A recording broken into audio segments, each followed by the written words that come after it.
My story is different, but it's the same as so many other people's. 1 year ago, Terry took the stage at the South Central Opioid Summit to talk about substance use disorder and how it had claimed the life of her son, Brad. Of those in the audience, one person in particular felt her story personally: her son, Jason, Brad's twin brother. He came up to the casket and I said, I can never do this again. Please, I can never do this again. And he said, I know, Mom, it's okay. You won't have to. You won't, I promise. Her presentation over, Terry left the podium. He was just so incredibly proud and told me that many, many times. And then a month later, he's gone. Despite Jason's promise to his mother, he too died of an overdose. Terry had now lost both of her sons. It's a club that we joined, that we didn't ask to join, but we're all members of. And our dues are as high as anybody can possibly pay. Jason too had struggled with substance use disorder. And to his family, friends, and neighbors, he was winning. He had been clean for 7 years. But when he found himself slipping away, something kept him from asking for help. Stigma. Don't make it so difficult for someone to say, I've been clean for 7 years and I need some help. I don't know how you do that. That is why we are here today, to hear their stories, to discuss solutions, to look for answers. Summit really is a convening of local experts to say, these are the things that we're doing in this community. It's really this collaborative learning experience about, we don't know how to, end this, and we don't know how to fix it right now, but these are the things that we're doing to make this better as we go through this process. We have to change the mindset of those hardcore folks who feel that substance use disorder is a choice. I would just ask you if you really think that people, growing up say to themselves, when I grow up, I want to get arrested and, I want to have my kids taken from me, or I want to steal from the people that I love, that love me. I want to hurt everybody around me. I would ask if that's something that you think people make the choice to be like that. Horrible is an understatement.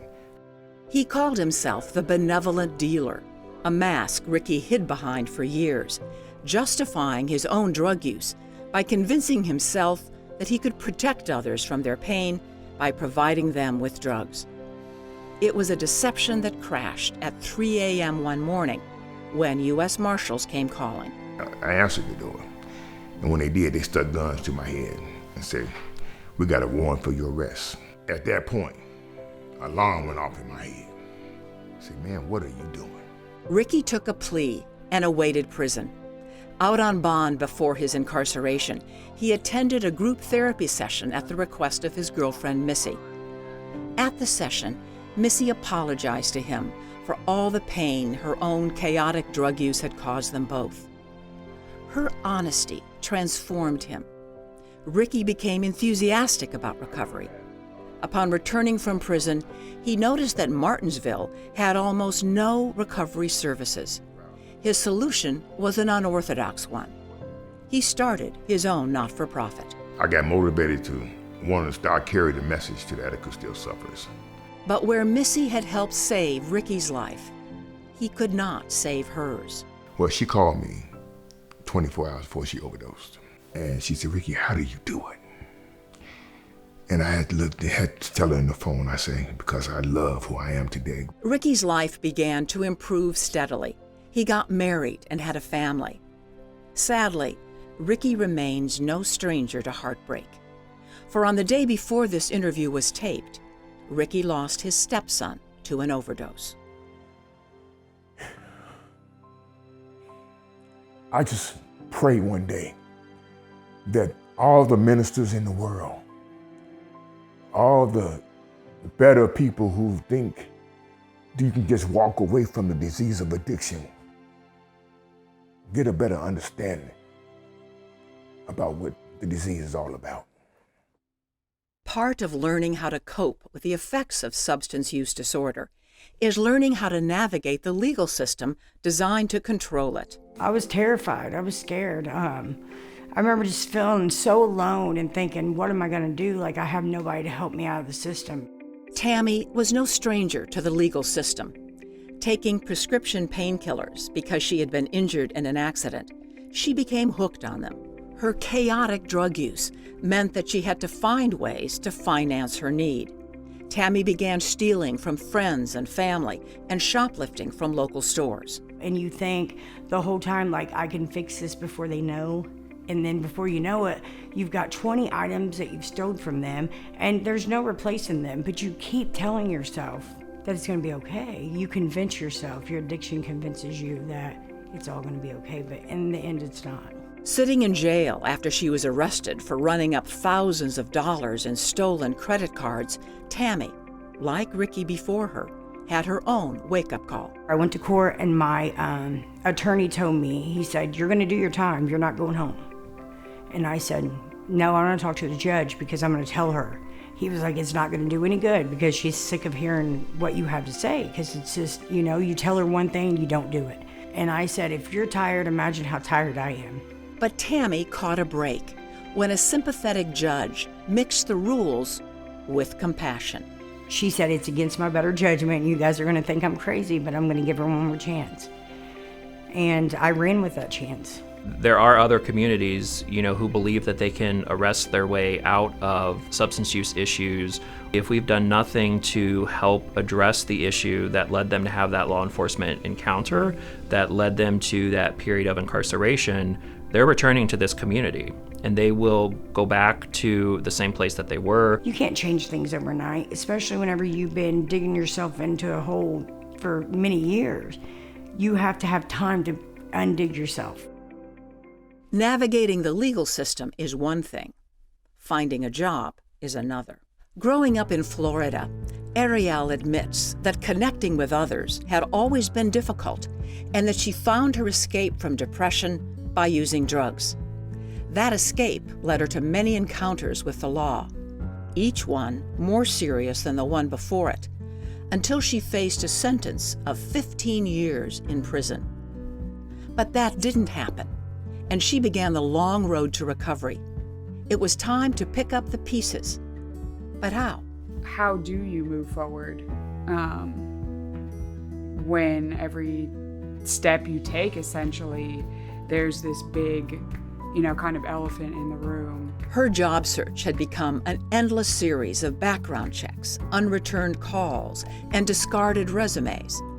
Then she got a call from a city nearly 1,000 miles away, Bloomington, Indiana. I just told him, I had made a lot of bad decisions. I've cleaned up my act, and I've done my time, essentially. I've completely changed my life. They were just like, we appreciate you being open with us, and we think that, you're an honest person and you have integrity, and we need people like you to work here. And it was just like, wow, no one had ever talked to me that way.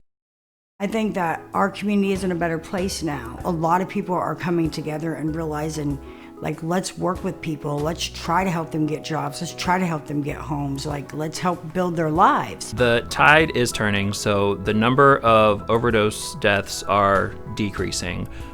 People appear to have more access to treatment, or at least know what treatment options are available.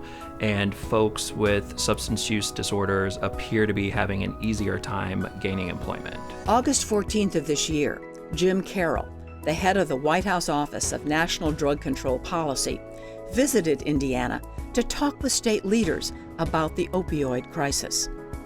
Carroll highlighted that Indiana saw a 12% decline in drug overdose deaths. That's almost 3 times the national decline of 4.2%. Several factors can be attributed to the decline, including access to naloxone and other medications designed to reverse opioid overdose, reduced number of prescriptions, better coordination with doctors, and of course, more access to treatment. I think that we've made great stride, and we keep adding partners to coalitions, to advisory groups that really just help us advance the work that we do. Now, is it perfect every time, and are we meeting the need of every person? Absolutely not. Do I think that we will ever be able to do that? I hope so. There is still much work to be done in ending the epidemic of substance use disorder and the life-threatening consequences that go with it. Work that will involve everyone in this room. There will be successes, and there will be setbacks, but the epidemic will end, because when a community works as one, there is always hope. Without support and without resources, like, I would be in prison right now, but I'm not, and I'm a functioning member of society. Love them, help them, let them know that they are worth saving, and that no matter how many times they fall, if they get back up, you'll be there. Let them know that I feel their pain and what they're going through, and they're not alone. I'm proof that you get chances. Like, I wasn't anybody, you know what I'm saying? A drug addict with a really bad record and a lot of shots at getting sober and wouldn't do it. But you know what? People gave me a chance and I changed my life.